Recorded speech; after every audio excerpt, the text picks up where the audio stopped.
জানেন, আমি এক সময় খুব সাধারণ একটা জীবন কাটাতাম। নামাজ পড়তাম না, সময় মতো ঘুমাতাম, বন্ধুদের সাথে আড্ডা, হাসি তামাশা, এটাই ছিল আমার জীবন। মাঝে মাঝে আজানের শব্দ কানে আসতো, কিন্তু মনে হতো এখন না, পরে পড়ব। যৌবন তো আর বারবার আসে না। আমি ভাবতাম, আল্লাহ তো দয়ালু, শেষে তাওবা করলেই হবে। সে এমনই ভাবে দিন কাটাচ্ছিল। দুনিয়ার ছোট ছোট আনন্দেই ব্যস্ত ছিল। কিন্তু একদিন হঠাৎ একটা ঘটনা তার জীবন বদলে দিল। তার খুব কাছের এক বন্ধু হঠাৎ অসুস্থ হয়ে মারা গেল। সকালে কথা হয়েছে, আর বিকেলে জানাজা। সে প্রথমবার জানাজার নামাজে দাঁড়িয়ে কাঁপছিল। কবরের পাশে দাঁড়িয়ে আমার বুক কাঁপছিল। মনে হচ্ছিল, আজ সে, কাল কি আমি। মাটির নিচে নামিয়ে দেওয়ার সময় আমি বুঝলাম, আমার সব অজুহাত কত তুচ্ছ। সেই রাতে ঘুম আসেনি, মোবাইল হাতে নিয়েও মন বসেনি।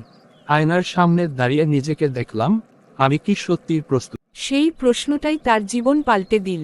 সে অজু করল, অনেক দিন পর সিজদায় গেল। তার চোখের পানি থামছিল না।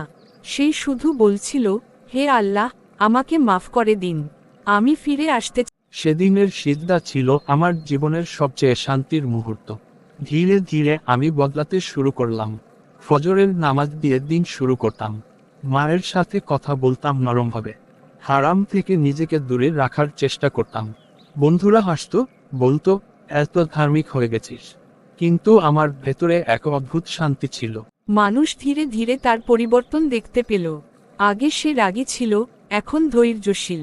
আগে সময় নষ্ট করত, এখন সময়ের মূল্য বুঝে। সে বুঝে গেছে, দুনিয়া ক্ষণস্থায়ী, আসল জীবন আখি। আজ আমি নিখুঁত না, এখনো ভুল করি, কিন্তু পার্থক্য একটাই, এখন ভুল করলে সাথে সাথে তাওবা করি। আমি শিখেছি, ফিরে আসতে কখনো দেরি হয় না। আল্লাহর দরজা সবসময়। আপনি যদি আজ দূরে থাকেন, মনে করেন অনেক গুনাহ হয়ে গেছে, তাহলে মনে রাখুন, আল্লাহর রহমত আপনার গুনাহের থেকেও বড়। হয়তো এই ভিডিওটাই আপনার জন্য একটি চলুন, আজ থেকে বদলায়। একটি নামাজ দিয়ে শুরু করি, একটি সিজদা দিয়ে নতুন জীবন শুরু করি। কারণ মৃত্যু সময় দেয় না, কিন্তু আল্লাহ সুযোগ দেন।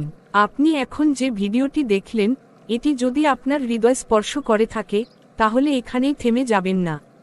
হক পথের গল্প চ্যানেলটি এখনই সাবস্ক্রাইব করুন, একটি লাইক দিয়ে ভালোবাসা প্রকাশ করুন, আর ভিডিওটি শেয়ার করুন আপনার পরিবার ও বন্ধুদের সাথে।